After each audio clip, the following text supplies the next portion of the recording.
I want to share 10 vegetables that would be great to try lacto-fermenting and describe to you the simple way to get started with lacto-fermenting. Lacto-fermenting is a process where you cultivate good bacteria that exists on vegetables by cutting up a vegetable, putting it into a glass jar, pouring a saltwater brine over top of it, so just salty water, and putting a weight on top to keep everything below the brine, leaving it on the counter for a few days, and then you have lacto-fermented vegetables. So it's a very simple process. But the process is setting up the conditions to allow the good bacteria on vegetables to flourish. Lacto-fermenting is great for two primary reasons. The first being it's a way to preserve vegetables, so you can eat fresh vegetables like tomatoes for a much longer period of time than you would if you didn't preserve them in some way. And the benefit that I like most is that fermented vegetables are a really great source for probiotics. And probiotics support your immune system, your gut health, your overall mood. They're really important to consume regularly. And you can take probiotic supplements, but I found when you buy supplements online, first of all, it takes a long time to do the research to know the supplement that you're buying it does what it says it's going to do, it has what it says it has in it. And also they're really expensive to buy, so it's sort of fermenting your own food with the goal of being able to consume probiotic-rich food more frequently instead of taking a probiotic supplement is really a simplified way of doing things, because you don't have to spend time looking online for a supplement, spending the money buying the supplement. You can just take food that exists already in the world, put it through this simple process of fermenting, and then you can have endless vegetables that have more of a probiotic benefit to your system. So it just, to me, seems like a more simple and more natural way of getting probiotics.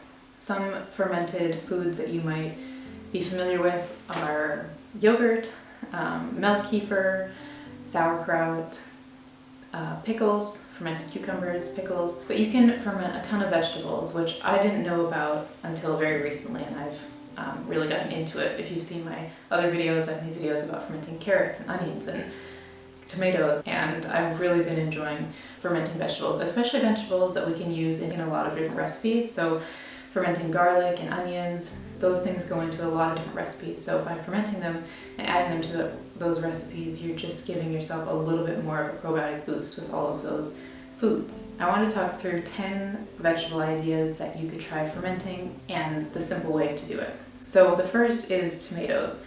Tomatoes are a great one to ferment because it will allow the shelf life to be a bit longer, and they're also really delicious. Fermented tomatoes can be blended up and used in pizza sauce, pasta sauce. They can be added to salads or put on sandwiches. The process for fermenting tomatoes is to add the vegetable into a glass jar. So I like to use a quart jar. And then in a separate quart jar, put in 2 tablespoons of an unadulterated salt, so like pink Himalayan sea salt, and then boil some water to fill up maybe like a fourth of the quart jar.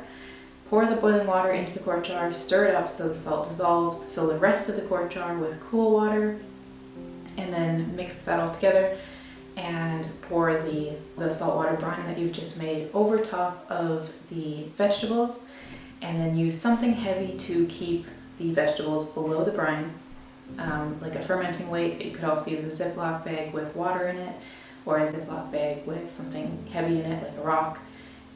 You just want to keep everything below the brine and put a loose lid on over top of that weight, then set it on your counter for a week or so. Take a vegetable out after 5 or 7 days, see if you like the flavor, and if you do, just remove the weight and tighten the lid and then store it in the fridge for about 3 months. The two most important things with fermenting vegetable is that you want to ensure you use enough salt in your brine and to keep all the vegetables below the brine while they're fermenting. So the ratio that I like to use is 2 tablespoons of an unadulterated salt per quart of water. So another great vegetable to ferment is carrots. These are great because you can cut them up into carrot sticks and ferment them that way, and they don't lose their crunchiness. They have a bit of a tangier flavor, a bit more of a soury flavor, but it's still crunchy. So they're good to snack on, and they're great in salads. You could shred them before you ferment them, so you could, and then add those shreds onto a salad. Onions are another really great vegetable to ferment, and the reason I like to ferment onions again is because they go into everything. So when you have this fermented onion, which is higher in probiotics, you can throw it into other recipes, and then you're just getting a little bit of a boost to your probiotics by including that in the recipe. The flavor of fermented onions, in my experience, is that they're similar to raw onions, but less biting and a bit more tangy. So they're really great on hamburgers and hot dogs. They make the hamburgers and hot dogs feel a bit more elevated somehow. So really delicious. Another one to try is jalapenos. We like spicy food, and jalapenos are great on homemade pizzas and nachos and sandwiches and in salads. So if you like spicy and you like to have spice added throughout different foods, jalapenos are another good one because they're simple to make. Just chop up the jalapenos and add them to a glass jar and pour the brine over top. You can add them to even bread. If you're making bread, you could chop up the fermented jalapenos and add them to bread. Just another way to get a little boost of probiotics. All of the vegetables I've mentioned so far, so carrots, onions, jalapenos, and tomatoes, I've actually made videos about how I've fermented those. So they're available on this channel, and I'll put links in the description as well to the actual written instructions, just in case you want to bookmark that. So the ones I haven't tried but I know would be delicious are of course cucumbers. So fermented cucumbers into pickles. You can make endless pickles with fresh cucumbers from your garden or from the farmer's market. You can add dill into the glass jar, so you would have dill pickles. You could add peppercorns to have more spicy pickles. You can experiment with so many different flavors, and it would definitely be a fun one to do. It's on my list, I just haven't tried it yet. Another one that I have tried, but I just haven't made a video about it, is fermenting cabbage, so making sauerkraut. Again, it's super simple. How I ferment cabbage is put a head of cabbage into a food processor and blitz it until it's in small pieces. Then I pour it into a big bowl and I massage the cabbage until liquid starts to come out. And then into that cabbage I add 2 tablespoons of salt and keep massaging it. The salt will help to bring out the liquid as well. And then I just stuff the cabbage into a glass jar, and usually when I do it, a brine from just the massaging of the cabbage will appear, and it'll be enough to keep the shredded cabbage below the brine. But if I don't have enough brine to keep the cabbage below the brine, I'll just top it up with some water and then add a fermenting weight on top and leave it on the countertop for a week or so, and then you have sauerkraut. Another good one that I haven't tried but is super simple to make is radishes, fermented radishes. Another vegetable you can throw on salads or eat as a side dish, like on a charcuterie board or something like that. Just has a bit of a tangy flavor, still crunchy, still delicious, but fermented. Another one which I've mentioned is garlic.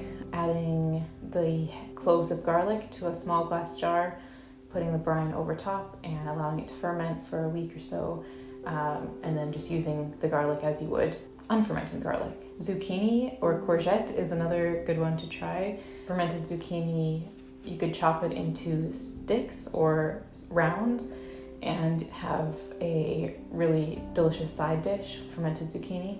And the final one I'll mention is beets. So beets are another great one to ferment. They have a really tangy but earthy flavor, and also sweet. So you would want to peel the beets and then chop them up, add them to a jar, pour the brine over top and allow them to sit.